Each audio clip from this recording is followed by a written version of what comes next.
Esa es nuestra oración. Rogamos que el Señor conceda salvación por su palabra, que nos dé una mayor pasión por la proclamación de su palabra, de su precioso evangelio, y nos dé una mayor contemplación de la gloria de Cristo por su palabra, para su gloria, y que los labios absolutamente débiles y falibles de su servidor no sean impedimento para su palabra infalible. En Cristo Jesús lo rogamos. Amén. Mis amados hermanos, han podido ver, ya con el relajito y medio, vamos por la mitad del camino. Pensábamos que no íbamos a poder, pero aquí estamos, sostenidos solamente por la gracia de Dios. Seguimos en el interludio entre la sexta y la séptima trompeta. Ya hemos mencionado, mis amados hermanos, que este juicio de las trompetas es probablemente el más famoso de los 3 ciclos y cumple un propósito especial, cumple un propósito particular de anunciar cosas. Al menos 3. La primera, la victoria de Dios sobre el pecado. En segunda instancia y consecuentemente, el juicio de Dios sobre el pecado y sobre el rechazo de nuestro Señor Jesucristo. Y en menor medida, en tercer lugar, hay un llamado, una advertencia. El término que utilizan las Escrituras es el de apercibir de la inminencia del juicio divino y de la necesidad inminente, imperante, urgente, ponga el adjetivo que usted quiera, de correr a Cristo por misericordia. Este interludio, mis amados hermanos, tiene el propósito de mostrarnos a la iglesia de Cristo en la tierra, la iglesia militante, cumpliendo con la gran comisión, compartiendo el poderoso mensaje del evangelio, que puede ser un mensaje agridulce, dulce en nuestra boca, pero puede amargar nuestro estómago ante el rechazo, ante la hostilidad, ante la amargura que produce a otras personas las dulces palabras del Señor, o como dice el himno, las bellas palabras de vida. Nos vamos a dar cuenta que aún así, aún con el rechazo y la hostilidad, aún cuando están transcurriendo los juicios de Dios en el mundo en que vivimos, la iglesia tiene la capacidad de compartir, de transmitir, de cumplir con su vocación. Y como vimos la semana pasada, lo hace apoyado en al menos 3 cosas, como vimos la semana pasada. Apoyado en la certeza de la autoridad del respaldo divino. Nuestro Dios es un Dios inmenso y su autoridad es universal. Toda autoridad me es dada en el cielo y en la tierra. No hay espacio o rincón del cosmos fuera del gobierno soberano de Dios. Estamos apoyados también en la certeza de su palabra, porque Él juró que su voluntad se haría, para que usted y yo tengamos la certeza, la garantía como su pueblo de que Él no nos va a fallar. Hasta ahora, hermanos, yo he fallado, usted ha fallado. Y déjeme decirle algo, probablemente seguiremos fallando, pero hay alguien que nunca falla. Él es el mismo ayer, hoy y siempre. En eso usted puede confiar, eso usted lo puede llevar al banco. Un cheque mío, de repente. Pero lo que Dios dice es certero. Y tercero, usted y yo podemos transmitir el mensaje o compartir el mensaje por la belleza del mismo, la dulzura del mensaje que tenemos que proclamar. Todos tienen que saber, decía el himno, ¿cierto?, quién es Jesús. Y para eso, mis amados hermanos, su palabra debe ser nuestro alimento, debe ser parte de nosotros, y nosotros debemos proclamarla a todo el mundo. Ahora, si puso atención, Nuestro texto va a ponerle imágenes todavía más impactantes a la realidad que vimos la semana pasada. Y si me apuran, nuestro texto y el que sigue, la imagen de los dos testigos, o la famosa imagen de la mujer y el dragón, transmiten ambas la misma realidad. Desde ya hago spoiler, la mujer no es María. ¿Ok? Eso lo vamos a ver la otra semana. ¿Sí? Pero aquí lo vemos particularmente la ilustración con los dos testigos. Y vamos a ver, la tesis esta mañana es que la iglesia militante, por su vocación de proclamar, por su vocación profética, proclama un mensaje que es agresivamente rechazado, y su rechazo es instrumento de juicio. Es lo que se nos está mostrando aquí. Por eso titulé el mensaje Los dos testigos. Ahora, si me preguntan, también pudimos haber titulado un mensaje agridulce 2. Pero eso suena como muy cinematográfico, así que lo vamos a dejar ahí. Los dos testigos. Hay tres cosas que quiero que observen. La primera, la medición de Juan. A Juan se le va a pedir hacer una medición que parece fuera del contexto de lo que estamos viendo, pero la medición de Juan es la que nos va a permitir entender quiénes son esos dos testigos. Es lo primero. Lo segundo que vamos a ver es el ministerio de los dos testigos, porque el ministerio de los dos testigos habla del ministerio de la iglesia. Y en tercer lugar, vamos a tratar de tomar esas imágenes y vamos a hacer la realidad para la iglesia hoy. ¿Cómo se ve eso? ¿Qué significa para mí? Es la intención que tenemos con la ayuda del Señor. Así que, sin más preámbulo, vamos a ver la medición de Juan. La medición de Juan se encuentra en los versículos 1 y 2. Y como ya mencioné, se van a dar cuenta que Juan acaba de comerse el rollo, que es la realidad agridulce del evangelio a proclamar. Dios le dice que es necesario, o se le dice que es necesario profetizar un mensaje de carácter universal. Pero Juan no comienza a proclamar un mensaje universal, sino que le dan otra instrucción. Bastante extraña, por cierto. Porque usted dirá, ¿qué tiene que ver sacar la cinta métrica con proclamar un mensaje? Versículo 1. Entonces me fue dada una caña semejante a una vara de medir. Eso medía más o menos 3 metros. ¿Ok? Y se me dijo, levántate y mira el templo de Dios, el altar y a los que adoran en él. Ya eso es bastante raro, ¿verdad? Versículo 2. Pero el patio que está afuera, o el atrio que está afuera del templo, déjalo aparte y no lo midas, porque ha sido entregado a los gentiles y ellos hollarán o profanarán o pisotearán la santa ciudad. Y comienzan los números, hermano. 42 meses. ¿Ok?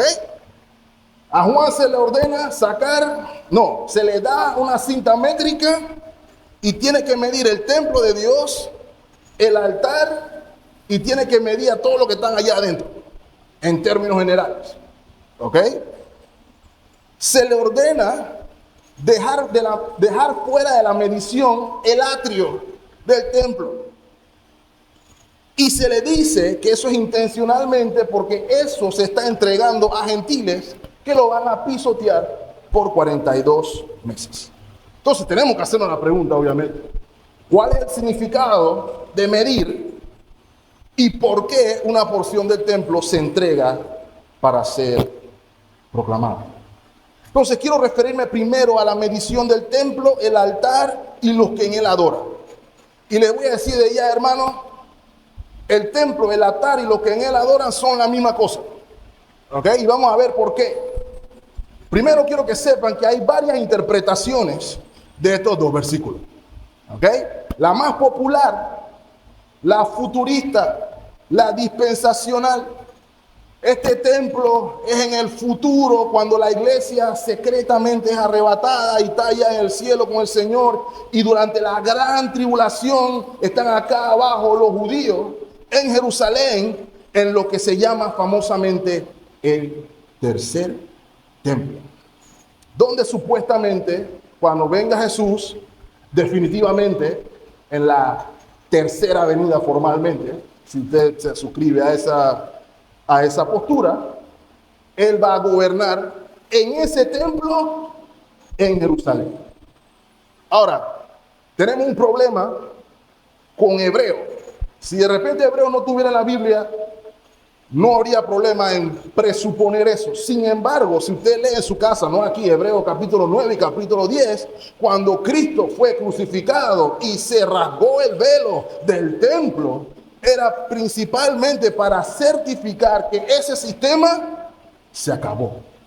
Que ese sistema terminó. Los sacrificios y todo el revolú que había que hacer en el atrio, etcétera, etcétera, terminó allí. Así que no entenderíamos por qué el Señor regresaría para hacer precisamente aquello que Él vino a acabar. Esa es la primera objeción que encuentro. Pero esa es la postura más popular de este lado del charco. La otra postura también entiende que es un templo literal, pero entiende que eso pasó tiempo atrás, en el pasado. Es la posición preterista. Preterista quiere decir que ya sucedió. Y estas personas entienden que esta profecía se cumple en el año 70 después de Cristo, cuando se destruye la ciudad de Jerusalén. Ahora, hermanos, eso es históricamente cierto. Y en mi opinión es más cercano que la primera postura. No obstante, me parece, hermano, que Juan no tiene en mente ni el templo de Jerusalén viejo, ni el templo nuevo. Porque ya les he dicho, mis amados hermanos, el Apocalipsis no tiene la intención de darle a usted fecha, calendario, para que se ponga a calcular 42 meses reloj de alguna circunstancia. Apocalipsis quiere que usted entienda que Dios está obrando de una manera tal que le está dando señales que usted puede ver que lo que Dios dijo se va a cumplir. Esa es más o menos la idea a transmitir. Y Juan tiene en mente aquí, o la visión que está viendo Juan, tiene en mente aquí otro templo. Uno no hecho de mano. Uno que vio otro profeta. Si usted se va a su Biblia, a Ezequiel, usted se va a divertir con la medición detallada de un templo. Desde el capítulo 40 hasta el capítulo 48. Ezequiel, está en una situación similar. En su visión también hay un varón con una caña de medir, y lo que él veía en esa visión tenía que comunicarlo a todo el mundo. No lo voy a torturar desde hoy con la medición, porque si no nos vamos aquí a las 3, y yo sé que los hermanos no se quieren ir a las 3, pero vayamos al último versículo de Ezequiel 48. 48:35 dice de la siguiente manera: en derredor, esta es la ciudad que estaba midiendo Ezequiel, tendrá 18,000 cañas de medir como la que tiene Juan. Y note, y el nombre de la ciudad desde aquel día será Jehová Sama. ¿Ok? ¿Cuál es el propósito de esta profecía? Es mostrar que todo lo que estaba adentro de esa medición estaría separado del sistema corrupto e idolátrico del pueblo de Israel en la época, y que todo lo que está adentro de la medición completa sería conocido como donde está Jehová, donde vive Jehová, donde mora Jehová. Y ya eso nos puede dar un indicio de que la medición de Juan tiene la intención no de apuntar a un templo físico de ninguna manera, más bien espiritual, es una referencia a la iglesia donde Dios mora. Porque la iglesia es el templo de Dios. Ella no vive en edificios hechos de mano. La iglesia es el templo de Dios. Es el cuerpo de nuestro Señor Jesucristo. Pasajes como Efesios capítulo 2 nos lo recuerdan. Entonces, mis amados hermanos, estas tres cosas que tenía que medir dentro son alusiones, tanto el templo, tanto el altar, como a la gente que adora, son alusiones al pueblo de Dios, al pueblo redimido de Dios en tres facetas diferentes. Como cuerpo de Cristo, como sacrificio vivo y como adoradores de Dios. Todos están dentro del templo. Y voy a probarlo. Apocalipsis capítulo 3. En una de las iglesias vimos la mención. Versículo 12. Al que venciere, yo le haré ¿qué cosa? ¿Lo ve ahí? ¿Columna de dónde? En el templo de mi Dios. ¿Columna en el templo de Jerusalén que desbarataron en el año 70? No puede significar eso. Columna del templo del futuro cuando venga la tercera venida o como sea que se disponga eso, tampoco, porque es lenguaje simbólico. Al que venciere, le haré columna en el templo de Dios y nunca más saldrá de allí. Y note, y escribiré sobre él el nombre de mi Dios y de nuevo el nombre de la ciudad de mi Dios, la nueva Jerusalén, la cual desciende del cielo de mi Dios y mi nombre. Esa es la idea a transmitir con la medición de Juan. Está hablando de la iglesia.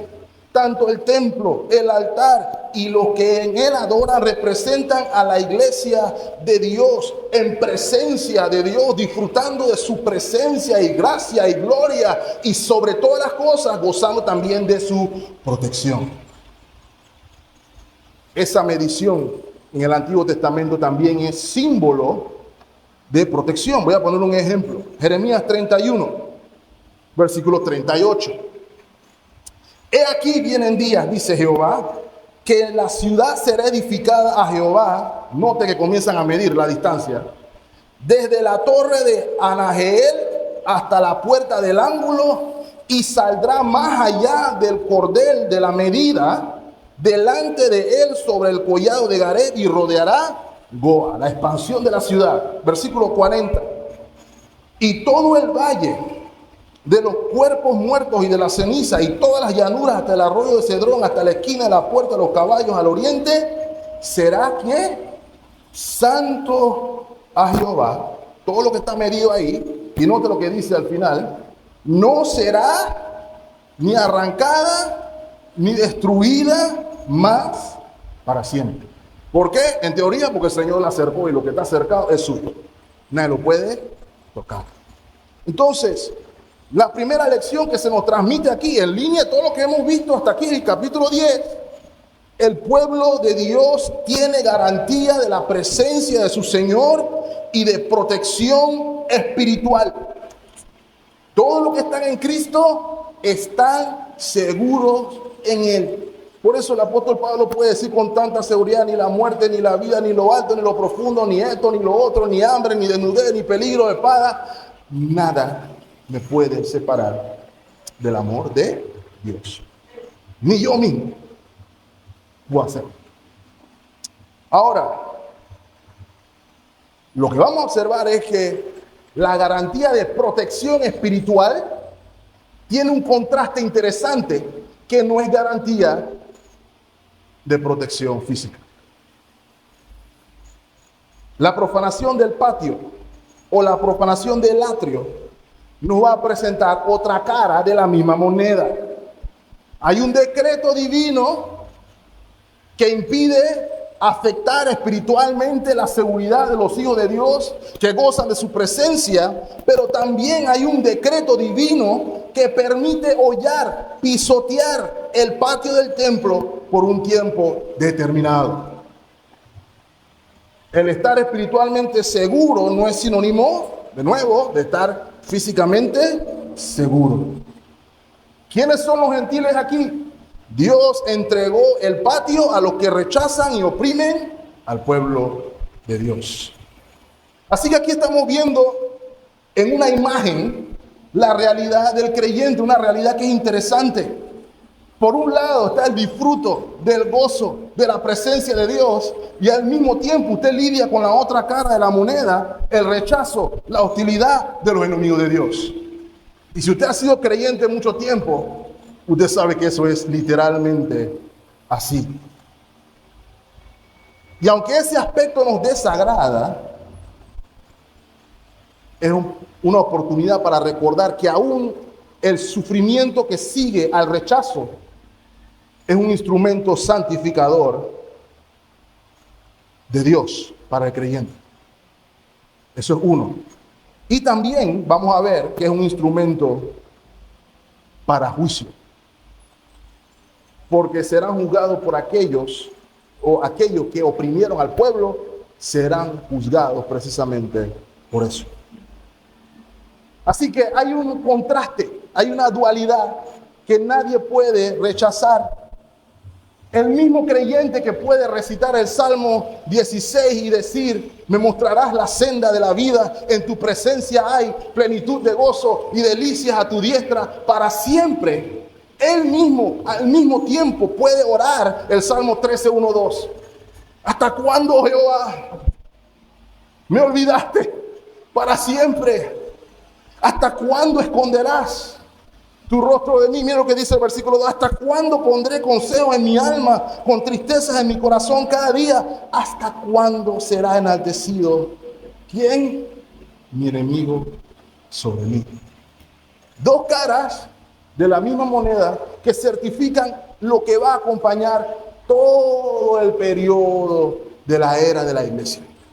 Y mis amados hermanos, tengo que recordar que por cosas como esto, mientras más leo la Escritura, entiendo más que nosotros no entendemos correctamente algunos pasajes de la Escritura. Y cuando te dicen que tú serás cabeza y no cola y yo no sé qué, me parece que lo estamos aplicando mal. Porque la Biblia habla de contrastes, altas y bajas, en diferentes épocas, en diferentes temporadas. Ahora, recuerden lo que les he dicho siempre.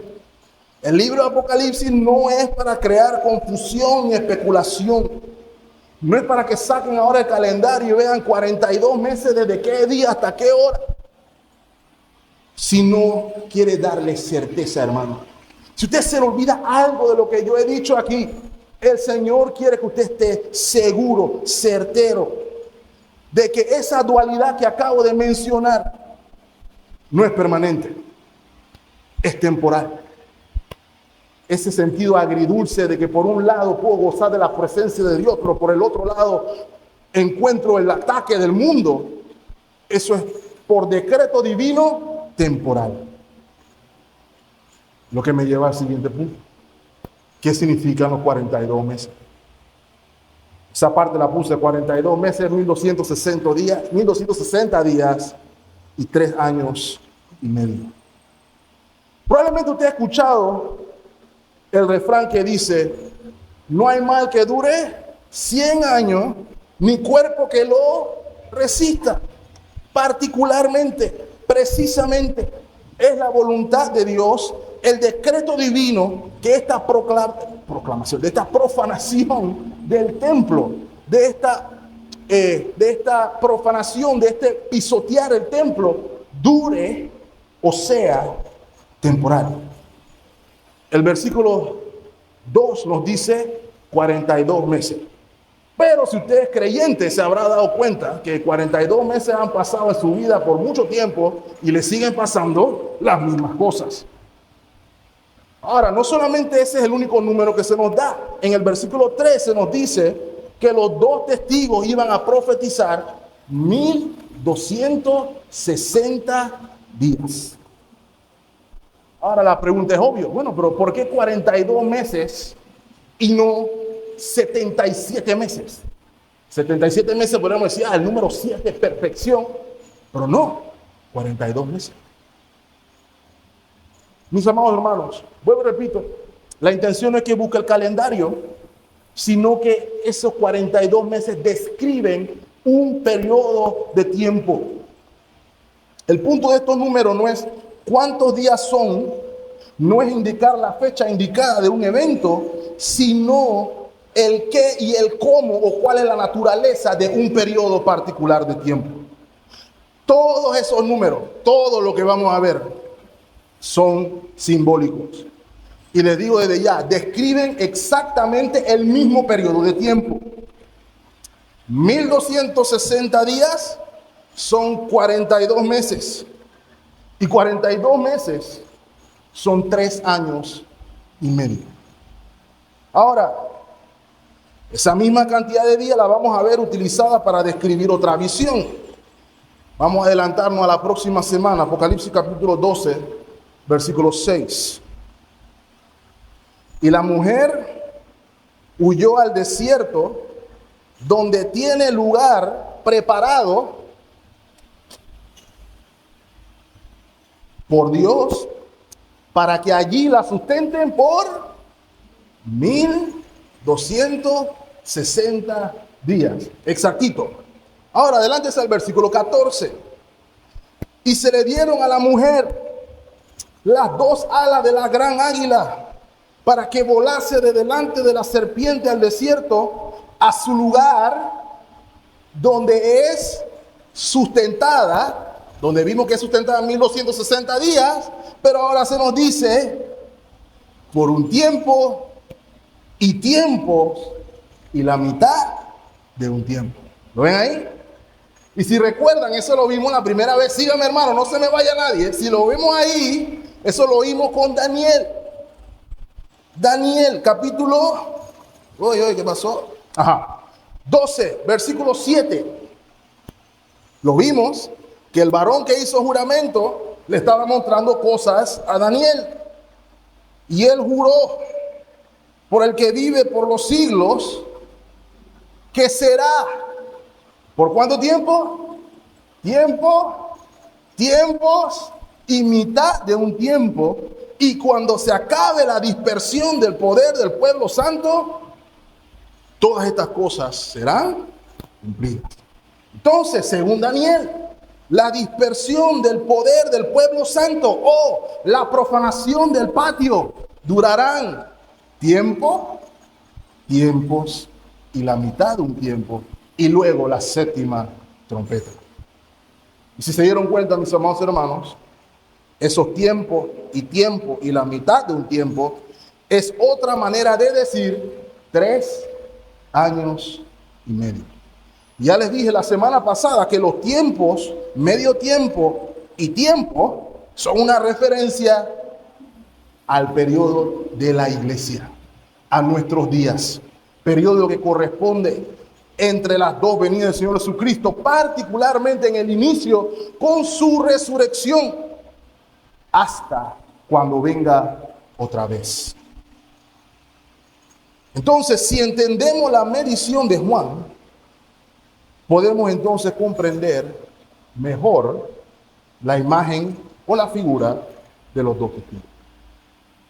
La iglesia proclama el mensaje del evangelio segura, espiritualmente protegida, disfrutando de la presencia de Dios y al mismo tiempo siendo atacada, rechazada por el mundo por un periodo, el periodo que es hasta que Cristo venga.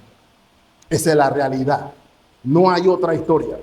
No nos vamos para el cielo y esperamos que todo pase mal acá abajo y después llegamos sin que haya problema.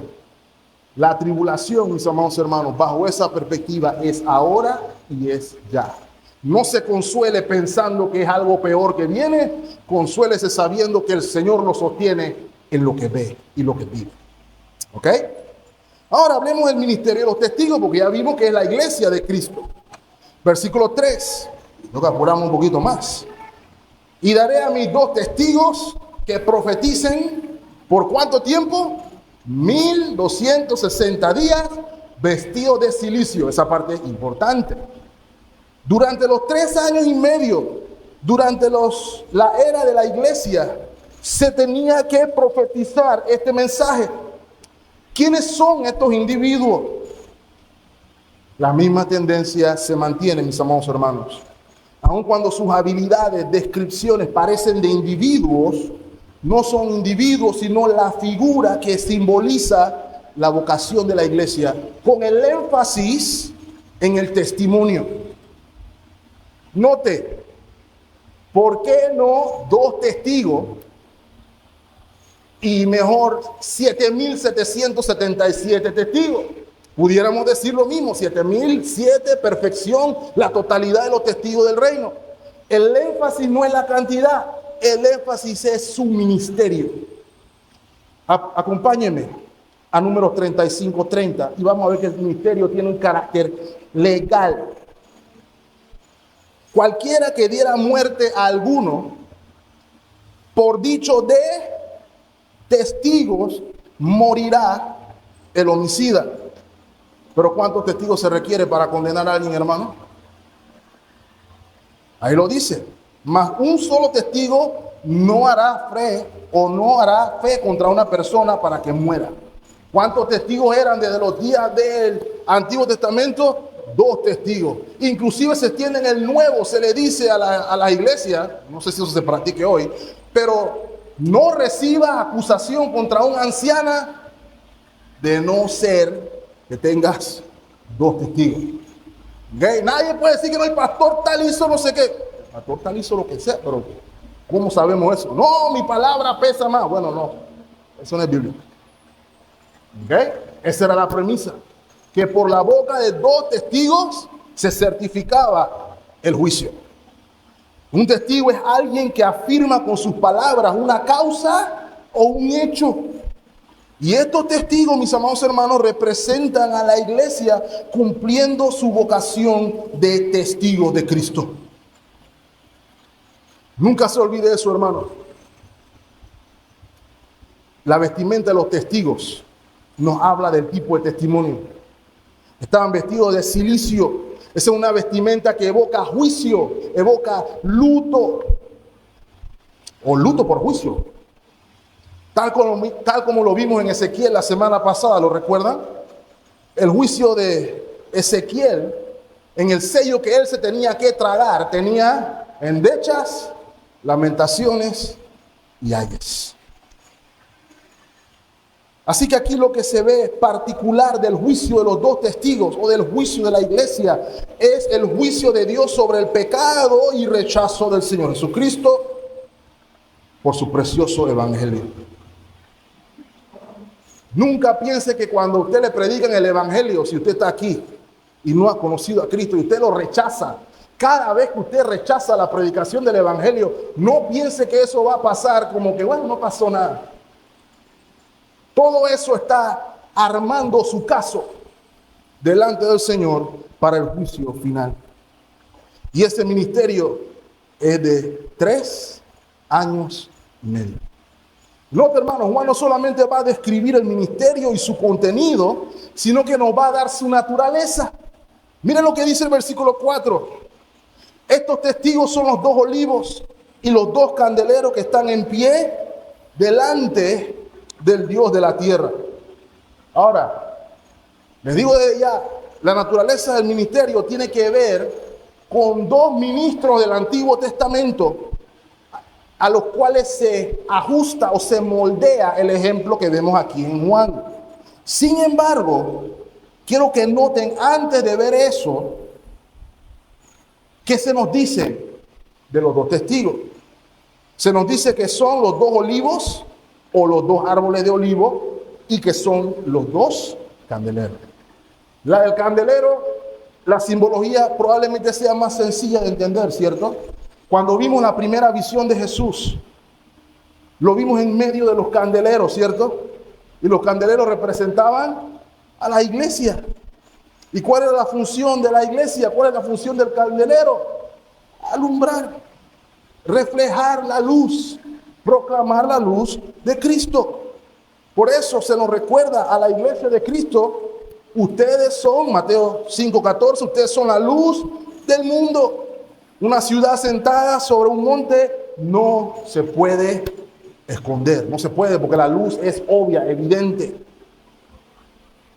Ni se enciende una luz y se pone debajo de un almud, sino sobre el candelero y alumbra a todos los que están en la casa. Versículo 16, el énfasis para mí aquí es: así alumbre vuestra luz delante de los hombres para que vean vuestras buenas obras y glorifiquen a vuestro Padre que está en los cielos. La iglesia debe ser luz. El candelero. Pero se nos dice que son los dos olivos al mismo tiempo. Y esto es interesante porque para entender los olivos tenemos que irnos a la profecía de Zacarías. Vamos a ver varios pasajes, hermanos. Tienen que perdonarme a esta altura ya. Zacarías 4. En la visión de Zacarías, él ve un candelabro con sus respectivas 7 lámparas, una de estas menorás. Y junto al candelero él ve 2 olivos. Pues Zacarías no entiende qué significan los 2 olivos. Así que él hace lo que deberíamos hacer todos. Señor, ¿qué significan los 2 olivos? Zacarías 4, versículo 11 dice: hablé más y le dije, ¿qué significan estos 2 olivos? A la derecha del candelabro y a su izquierda. Mira lo que dice el versículo 12. Hablé aún de nuevo y le dije, ¿qué significan las 2 ramas de olivo que por medio de 2 tubos de oro vierten de sí aceites como oro? Y me respondió diciendo, ¿no sabe qué es esto? Y dije, Señor mío, no. Y él le dijo, estos 2 son los ungidos que están delante del Señor de toda la tierra. ¿Y qué se nos dice de los 2 testigos en Apocalipsis? Que son los 2 testigos que están delante del Señor de la tierra. ¿Son la misma persona? No. ¿Representan lo mismo? Sí. Los 2 ungidos, los 2 testigos. Esto es lo que ve Juan. Esta es la figura que tiene en mente. Y tiene el significado de personas empoderadas por Dios, por el Espíritu Santo, el símbolo del aceite. Y en los días de Zacarías, probablemente eran Zorobabel y el profeta Josué, pero en los días de Juan se nos quiere hacer ver que es el pueblo de Dios. Es precisamente en esa profecía que se le recuerda a Zacarías lo que nos gusta cantar, ¿cierto? Zacarías 4:6, no con ejército ni con fuerza, sino con mi espíritu, así ha dicho Jehová de los ejércitos. Así que la iglesia no avanza o no alumbra por su fuerza, por su habilidad de organizar los programas, sino que la iglesia alumbra efectivamente porque está fluyendo en sí dentro de ella el incombustible fuego del Espíritu Santo.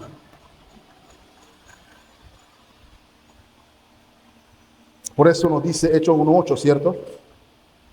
Pero recibiréis poder cuando haya venido sobre vosotros el Espíritu Santo. Y me seréis testigos en Jerusalén, en toda Judea, en Samaria y hasta lo último de la tierra. Es lo que está diciendo Juan aquí. Ahora, hermanos, note su posición. La posición es importante. Ya mencioné, dice el versículo 4, que ellos están delante del Dios de la tierra. Y esto es importantísimo comprender, hermano, porque que estén delante del Dios de la tierra quiere decir que no están haciéndolo porque ellos quieren, sino porque están siguiendo o están bajo la autoridad del Señor de la tierra, que fue el que los comisionó. ¿Ok? Nadie se puede parar a hablar de Dios sin que Él lo haya encomendado o mandado. Todo lo que salen hablando con su propia historia, y yo vi una luz y una nube, lo que sea, y no sale de la iglesia de Cristo, no es encomendado ni mandado por Dios. Es un símbolo de autoridad. Vienen de parte de Dios y vienen con la palabra de Dios. Y al mismo tiempo, hermanos, es importante observar ¿Para quién es el mensaje? Porque aquí hay otro contraste precioso. En el versículo 13 se nos dice, perdón, en el versículo 10 se nos dice que el mensaje es para los moradores de la tierra. Léalo por un momento separado. El Señor de la tierra tiene un mensaje profético para los moradores de la tierra. Ellos tienen un mensaje de Dios para la tierra, para los moradores de la tierra. Hay un mensaje interesante, un mensaje autoritativo, el mensaje del creador a los creados. Ese es el mensaje que proclaman los dos testigos. Ese es el mensaje que proclama la iglesia. Ahora, seguimos viendo la naturaleza. En cuarto lugar, quiero que observen conmigo el ministerio que moldean. Y vamos a ver que hay curiosidades muy interesantes aquí. El ministerio de los dos testigos imita el ministerio de probablemente los profetas más famosos del Antiguo Testamento. Y nos va a mostrar cómo ellos, empoderados por el Espíritu Santo, obraron. Versículos 5 y 6. Si alguno quiere dañarlo, dice el texto, sale fuego de la boca de ellos y devora a sus enemigos. Y si alguno quiere dañarlo, debe morir él de la misma manera. Estos tienen poder de cerrar el cielo a fin de que no llueva en los días de su profecía, y tienen poder sobre las aguas para convertirlas en sangre y para herir la tierra con toda plaga cuantas veces quieran. Levanten las manos los que quieren ese poder. Me alegro que nadie la levantara. No es eso. No es eso. Ahora, hermanos, si a ustedes le preguntan, ¿qué profeta hizo que no lloviera? ¿Qué profeta convirtió las aguas en sangre y llenó a la gente con una multitud de plagas?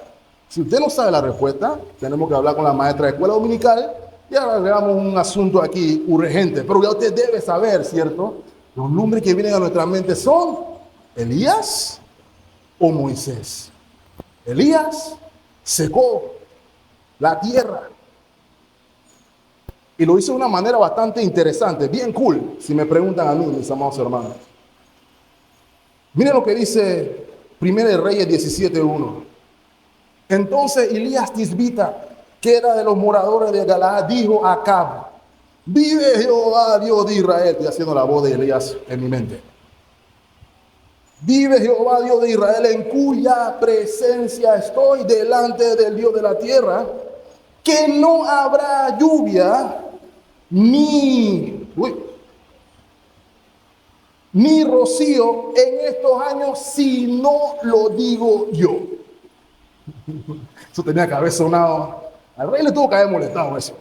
Y no va a llover hasta que yo diga que llueve. Esa autoridad, hermano. Los de ahora no pueden hacer eso. By the way. ¿Ok? Pero ¿qué quiero transmitir aquí, mis amados hermanos? Estas dos figuras son relevantes al mundo cristiano, tanto el Antiguo como el Nuevo Testamento. ¿Se acuerdan la transfiguración? El Señor se transfigura enfrente de los discípulos y ahí probablemente estaba Juan. ¿Y a quienes ven en la transfiguración? A Moisés y a Elías. ¿Qué estaban haciendo Moisés y Elías en la transfiguración? Testificando precisamente que la ley y los profetas, Moisés la ley, Elías los profetas, proclamaban a ese Mesías que había de venir. Él era el mediador del nuevo pacto y el garante de la resurrección. Por eso la figura de Moisés y Elías era tan relevante. Juan inmediatamente entendió: mira, Moisés y Elías, ese es su ministerio. Ese es su ministerio. Lo curioso, Lucas 4:25, para que vean lo parecido del ministerio. Y en verdad os digo que muchas viudas habían en Israel en los días de Elías, cuando el cielo fue cerrado. ¿Por cuánto tiempo, hermano? 3 años y medio. ¿Coincidencia? No. Dios está mostrando un patrón aquí. Eso es lo que se quiere transmitir, no fecha, sino un tipo de ministerio.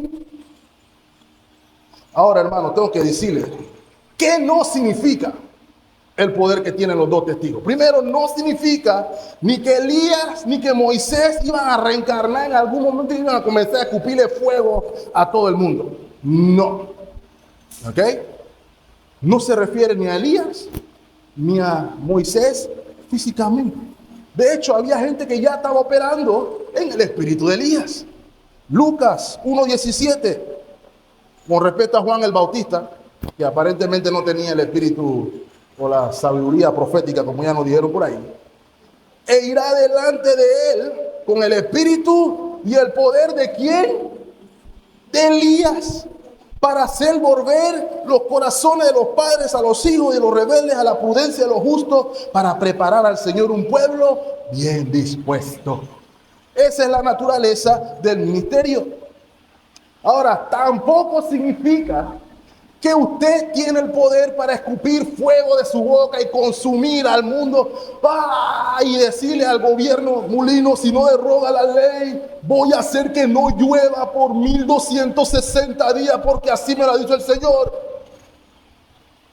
O si no deroga la ley minera, el Señor te dice en esta... No, eso no es lo que se está diciendo aquí. ¿Ok? Muchos quisieran ese poder, pero no es ese el poder que se nos está dando aquí. Mis amados hermanos, el fuego es la palabra de Dios operando.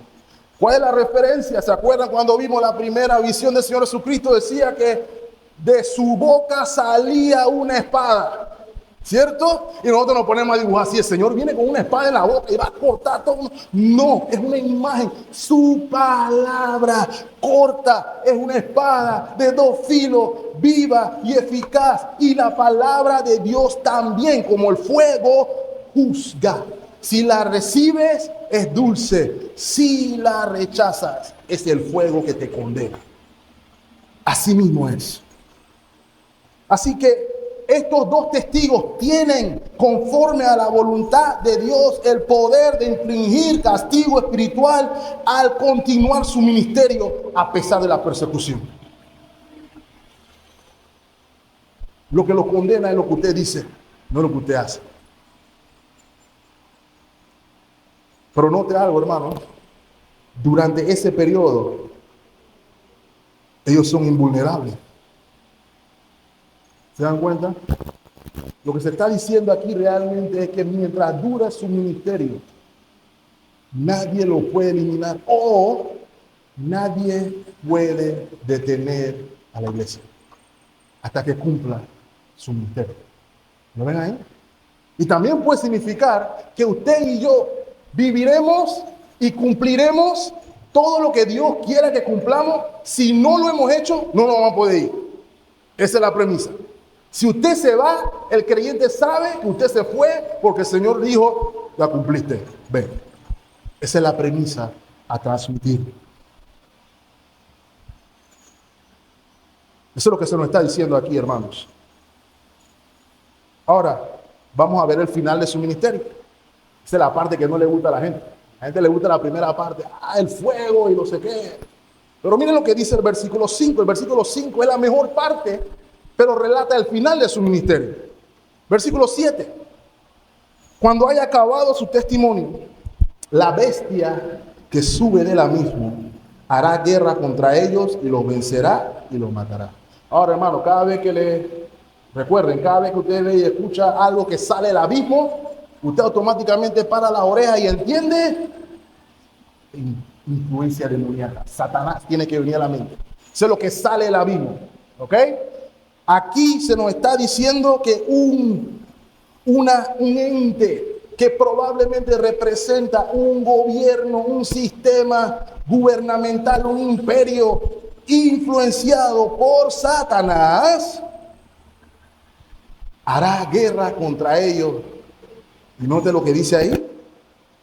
Y los vencerá.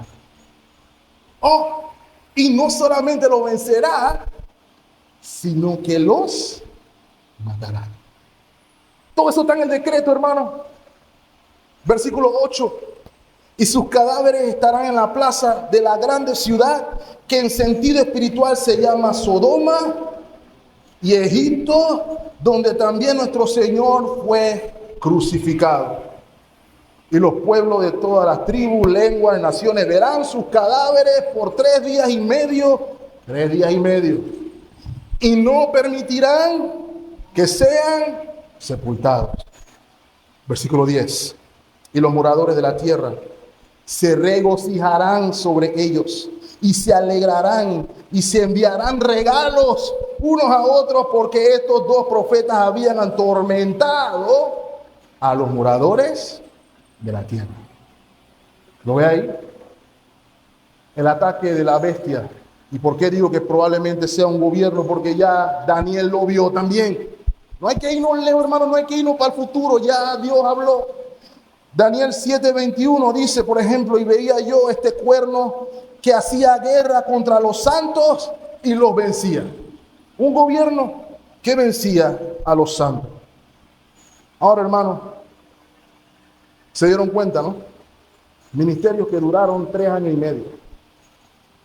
El ministerio de Elías, o la sequía de Elías, duró 3 años y medio. Pero el más grande de los profetas también tuvo un ministerio que duró más o menos 3 años, ¿cierto? Y le pasó lo mismo que le sucedería a los 2 testigos, ¿cierto? Entra en escena, comienza a proclamar el mensaje agridulce del evangelio. La gente se pone brava, la gente lo persigue, la gente lo humilla, la gente lo mata.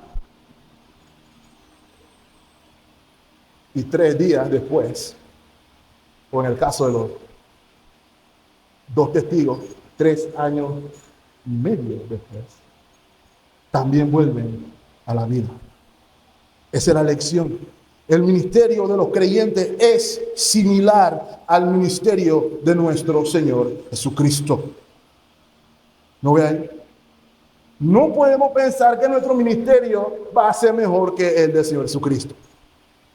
Algunos agarran ese pasaje que dice, y ustedes harán mayores cosas que yo, y significan, bueno, yo voy a hacer todo y más de lo que hizo Cristo sin pasar por 1/3 de lo que tuvo que pasar Cristo. No. Mi hermano, se lo digo porque esta es bendición para la iglesia. Entendamos en los tiempos que estamos y no estemos buscando escapar de lo que se nos avecina o algo que viene en el futuro. Abracemos lo que tenemos, porque significa que Dios está con nosotros. Ese es el significado literal.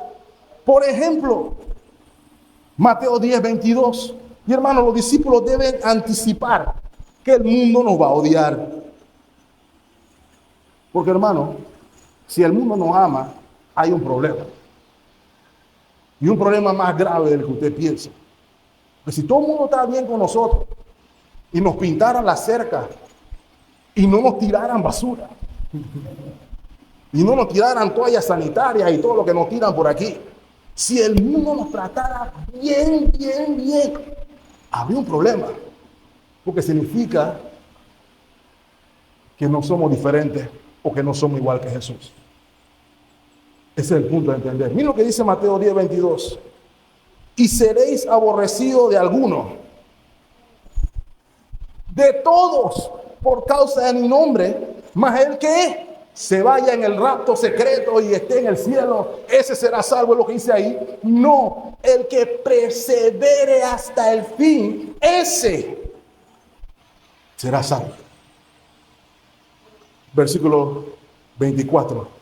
El discípulo no es más que su maestro, ni el siervo más que su señor. Note cuál es la meta.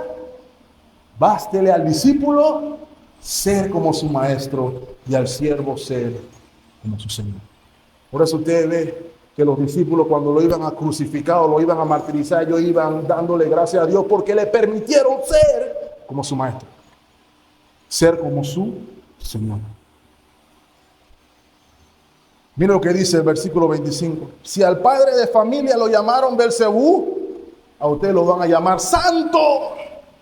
Eso es lo que dice ahí. No, no y no. Mi amado hermano, no hay religión más perseguida en el mundo sino la verdadera, que es el cristianismo. Nadie tiene problema con el vudú, nadie tiene problema con el budismo, nadie tiene problema con el maometismo, nadie tiene problema con los demás. El islamismo la gente lo tolera. Allá en Estados Unidos ahora mismo todo el mundo ama a Palestina y los islamistas y todo está bien. Aun cuando ellos son más radicales, pero todo el mundo lo quiere. A los que andan matando, persiguiendo, metiendo presos, ¿sabe quiénes son? A los que son como su maestro. Esa es la lección que se nos está dando aquí.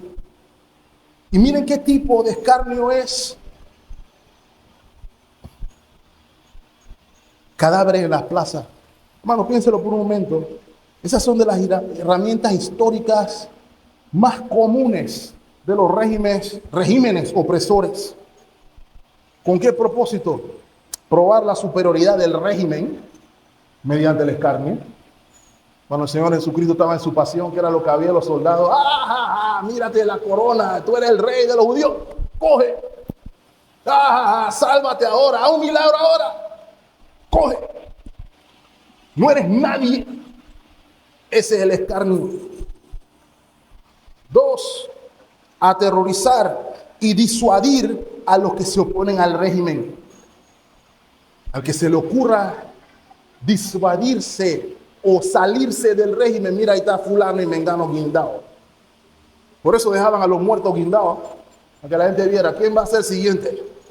Ese es un método opresivo. Mis amados hermanos, qué mayor evidencia del trasfondo satánico, que es el sufrimiento de los siervos de Dios. ¿Cuál es la razón? Les disparamos, les escupimos, les insultamos, le hablamos como el presidente. No. Miren la razón del escarnio. Atormentaban a los moradores de la tierra. ¿Y cómo los atormentaban, hermanos? Con la palabra de Dios. La palabra y el juicio de Dios atormenta al impenitente que no quiere oír la verdad. No es como cuando usted va a escuchar a los testigos de Jehová, todo el mundo dice, ay, que viene el testigo de Jehová y la gente se esconde, o la gente tú lo ves en la parada escuchándolo y dice, ajá. No pasa nada. Pero la palabra de Dios, mis amados hermanos, molesta. Porque confronta nuestro pecado, porque los hombres no van a la luz, porque aman las tinieblas. Es lo que dice la Escritura, y la palabra expone las tinieblas en los corazones de todos nosotros. Y eso atormenta, y eso molesta. Ejemplo rapidito, que tengo que cerrar. Jeremías 26:4. Y antes que lean Jeremías 26:4, déjenme decirle esto. Eso no eran ni los filisteos, ni los amorreos, ni los madianitas, ni los jebuseos. Ese era el pueblo de Dios al que se está haciendo referencia aquí. Para que vean cómo le fue el ministerio del pobre Jeremías, que parece que también le faltó sabiduría profética para hablarle a la iglesia. El código. Miren lo que dice. Le dirás pues, así ha dicho Jehová, si no me oyereis para andar en mi ley, en mi palabra, la cual puse ante vosotros para atender a mi palabra de mis siervos, ¿quiénes? Los profetas, los 2 testigos, los apóstoles, los pastores, la iglesia, que yo os envío desde temprano y sin cesar, a los cuales no habéis oído, y pondré esta casa como silo, y esta ciudad la pondré por maldición a todas las naciones de la tierra. Ese es el mensaje. Arrepiéntanse y crean, o sufran la consecuencia. Y el pueblo dice, oh Señor, lo lamentamos tanto, vamos a echarnos ceniza y vamos a ponernos silicio y vamos a proclamar ayuno nacional. Versículo 7. Miren quiénes. Y los sacerdotes y los profetas y todo el pueblo oyeron a Jeremías hablar estas palabras en la casa de Jehová. Y cuando terminó de hablar Jeremías, Todo lo que Jehová les había mandado que hablase a todo el pueblo, los sacerdotes y los profetas, y todo el pueblo le echaron mano y diciendo, de cierto morirás. Yo pensaría que eso lo iba a hacer un ateo, ¿right? Ese mensaje no me gusta. Muy duro. Va a morir. 9. Mira la pregunta. ¿Por qué has profetizado en nombre de Dios diciendo, esta casa será como Silo y esta ciudad será asolada hasta que no quede morador? ¿Por qué nos dice eso? Yo quiero oír que Cristo tiene un maravilloso plan para mí. Yo quiero escuchar que yo soy especial. Yo quiero escuchar que yo soy cabeza y no cola. Yo quiero escuchar que el Señor tiene el carro que yo quiero. Yo quiero escuchar que el Señor tiene la casa que yo quiero. Yo quiero escuchar que el Señor tiene la mujer que yo quiero. Pero yo no quiero escuchar tu pecado te condena. Ese mensaje amarga. Ese mensaje da rabia.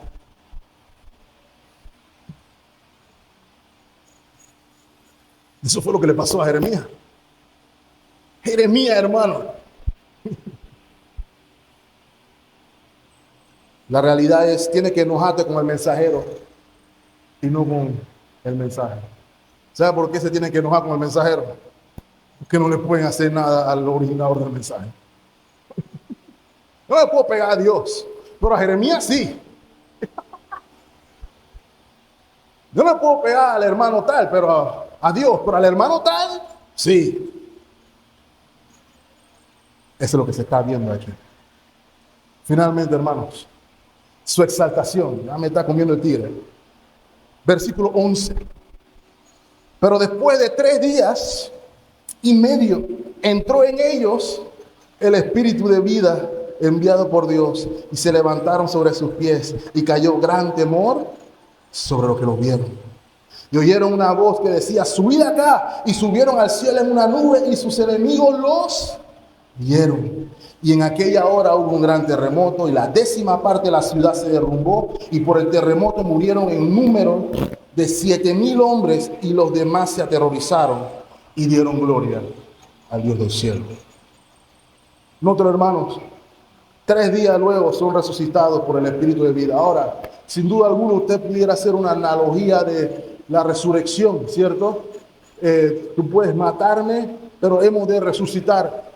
Pero, hermanos, va más allá que eso, me parece aquí, porque estamos viendo que sí, la iglesia es la que se está haciendo referencia aquí. El punto es que parece que hará, antes del fin, un periodo donde la iglesia se va a ver como mermada, minimizada. Como que ya los cristianos ya no resolvimos ese problema de los cristianos. Lo logramos, erradicamos el cristianismo. Y puede ser que parezca que en algunos lugares se logró. Por ejemplo, Europa es más secular que nunca, por poner un ejemplo. Sin embargo, el punto a transmitir aquí es que puede que parezca que la iglesia no va para ningún lado. Pero aquí se le recuerda a la iglesia de que Dios es capaz de darle vida por avivamiento. Y cuando parece que la iglesia merma, el mismo Dios que la fundó la puede volver a avivar. ¿Cuál es la premisa? Acompáñenme brevemente, hermano, Ezequiel capítulo 37. Note que es por su palabra que se levantan. Me dijo entonces, profetiza sobre estos huesos y dile huesos secos, oí la palabra de Jehová, ¿cierto? Esa es la famosa profecía del valle de los huesos secos. Versículo 5. Así ha dicho Jehová el Señor a estos huesos. He aquí, yo hago entrar espíritu en vosotros y viviréis. Y pondré tendones sobre vosotros y haré subir sobre vosotros carne y descubriré de piel y pondré en vosotros espíritu y viviréis y sabréis que yo soy Jehová. Y Ezequiel profetiza como le fue mandado. Y hubo un ruido mientras él profetizaba. Y aquí un temblor y los huesos se juntaron, cada hueso con su hueso. Y miré y aquí tendones sobre ellos y la carne subió y la piel cubrió por encima de ellos. Pero no había en ellos espíritu. El punto es que Dios puede revivir aquello que está muerto. Si hay una iglesia que parece que ya no va para nada, que parece que se murió, Dios la puede revivir en una iglesia local. Y sepa lo que a nivel macro, la iglesia invisible, la iglesia universal, no puede ser destruida. Siempre habrá por ahí, por más bajo que se vea, un pequeño remanente para recordarnos, igual que con Elías, que cuando pensaba que después la victoria iba a estar acompañado, que estaba solo, el Señor le tuvo que recordar: yo he preservado a los que no han doblado sus rodillas a Baal. Así que si aquí nos volvemos locos y comenzamos a predicar herejía, usted no puede decir: hoy ya no hay esperanza, se acabó, me voy para el mundo. No, recuerda la promesa que si aquí todos nos volvemos locos, el Señor sabe cómo preservar a los suyos. Y si no es aquí, es allá, porque Él es soberano. Las puertas del Hades no pueden prevalecer sobre su iglesia. Se nos dice aquí que cuando la iglesia se levanta, los que estaban contentos y celebrando, se estaban dando regalos, dicen: ¿qué es esto? Temor, temblor.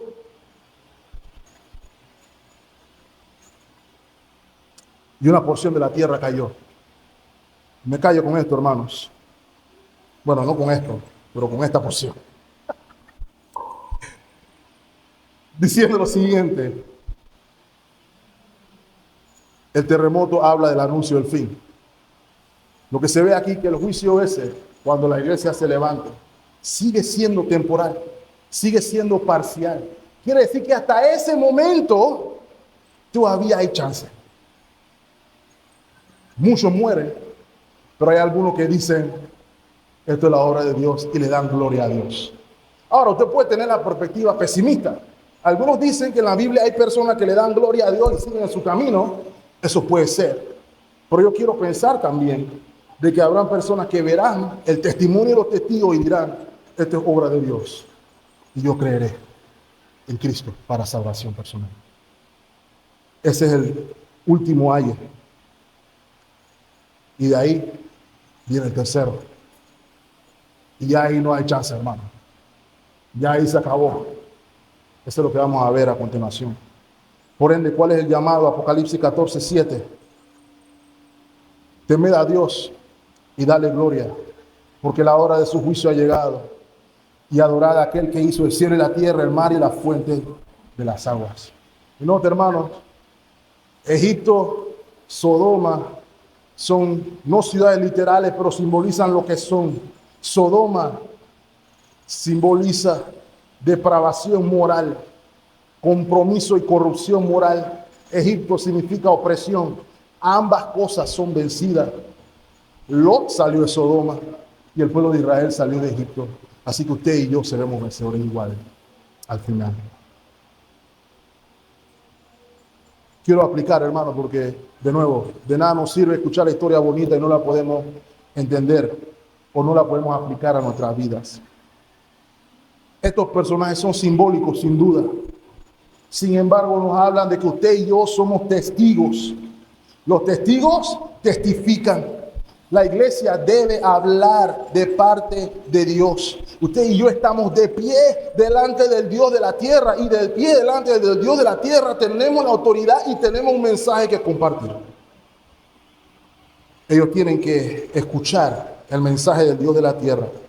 ¿Y cuál es el mensaje? Que ellos rechazan la soberanía de aquel que los creó y puso el hálito de vida en ellos, el cual, como dice Romanos, no le glorificaron ni le dieron gracias, sino que envanecieron su razonamiento en sus corazones, y por eso están precisamente bajo la ira de Dios, a menos que crean en el Cordero que fue inmolado por el perdón de sus pecados, para ser hechos justos delante de Dios y disfrutar de la comunión plena con Él. Y le recuerdo, hermano, que si usted está de pie delante de Dios hoy, delante del Dios de la tierra, es porque Él lo levantó. Porque usted estaba igual de tirado que todos los demás. Y Él lo levantó y lo puso delante de Él. Y así como hemos sido puestos delante de Él de esta manera, parcialmente, en aquel día estaremos delante de Él. Y lo veremos tal como Él es, en su presencia, en una comunión que no tiene comparación, para siempre, jamás. Y le afirmo algo más, hermano: si Él lo levantó y lo puso delante de Él, Él lo sostendrá delante de Él. Él te guarda hasta el final, porque tú estás dentro de la medición. Estás dentro de la medición del tiempo. ¿Sabe también que nos recuerda, hermanos, que usted y yo vivimos, como decía en latín, coram Deo, que es el concepto de reconocer que yo hago lo que hago, cada paso que doy, cuando entro al baño, cuando salgo del baño, cuando veo televisión, cuando estoy viendo mi teléfono, cuando estoy hablando con mi esposa, cuando estoy hablando con mis hijos, cuando estoy hablando con mi vecino y con mi compañero de trabajo, Dios está viendo todo. También vivamos con esa conciencia de que estamos delante de Él en todo aspecto. Y sépalo, hermano, que usted, mientras cumple su ministerio, usted está protegido. Usted está cubierto, está guardado. Una de las peores oraciones que se escuchan hoy, me disculpan, hermanos, si ofende a alguien. Cuando usted ora y dice, Señor, toma control de esta situación, ahí hay un problema. Porque esa oración no reconoce que ya Él está en control de todo. Todo lo que vemos sucediendo aquí es porque Él quiso que así pasara. No hay un momento fuera del control de Dios. Eso que no le gustó que pasara, está bajo el control de Dios. Eso que pasó que le gustó, está bajo el control de Dios. Todo está bajo su control. Y yo lo prefiero así. Usted debería preferirlo así. Porque si no, ¿quién le garantiza su esperanza de gloria si Él no puede hacer cumplir lo que Él dijo? Él está en control y por eso cumple tu ministerio. Por eso esfuérzate en tu ministerio, porque Él se asegurará de aquello que comenzó en ti, lo va a terminar. Y aquello que te llamó a hacer, lo va a terminar, porque el que llamó fue Él. Si lo hubiera llamado yo, entiendo, pero te llamó Él. Así que cumplamos nuestro ministerio sabiendo que nuestro trabajo en el Señor no es en vano y la iglesia vencerá al final. Aunque parezca que no, la iglesia vencerá. No callamos ante la tentación de diluir el evangelio. Ese mensaje es muy duro. La gente no quiere oír que son pecadores. Déjame decirle que ellos son maravillosos y que Dios tiene un maravilloso plan para ellos. A ver si llegan. Y cuando llegan, entonces le digo. Y estamos tirando caña de pescar y redes. Ay, voy a ponerle la carnada. Ay. No dilugamos o no diluyamos el mensaje del evangelio. Ese es el mensaje que salva. Dios está salvando pecadores hoy. Porque el tercer ay viene pronto. Y ya después del tercer ay, ya no hay esperanza. Tenemos un mensaje que proclamar, hermanos. Señor lo bendiga ricamente a los dos testigos. Oremos. Señor, gracias por tu palabra. Gracias, Señor, porque nos ha recordado nuestra vocación en Cristo Jesús, de que somos testigos tuyos por el poder del Espíritu Santo. Ayúdanos, te pedimos, a caminar y a cumplir nuestro ministerio tal como Moisés, tal como Elías, dependiendo del poder del Espíritu, confiado en tu palabra, siguiendo tus pasos y tus instrucciones, proclamando lo que tú quieres que proclamemos y no lo que nosotros queremos proclamar. Ayúdanos a confiar en ti, aun cuando parece que somos pisoteados, aun cuando parece que estamos siendo hollados. Ayúdanos a desconfiar en tu palabra y saber que aquello que experimentamos en la carne es incomparable con la gloria venidera. Ayúdanos a esperar en ti, en nuestra oración, y que podamos caminar con nuestras perspectivas puestas por encima del sol, donde seremos partícipes en plenitud de la santa ciudad, y ya no seremos hollados, ya no seremos pisoteados, sino que disfrutaremos exclusivamente de la comunión, del gozo, de la dulzura de vivir con Cristo para siempre. Sea esa nuestra motivación, te pedimos. En Cristo Jesús nuestro Señor. Amén.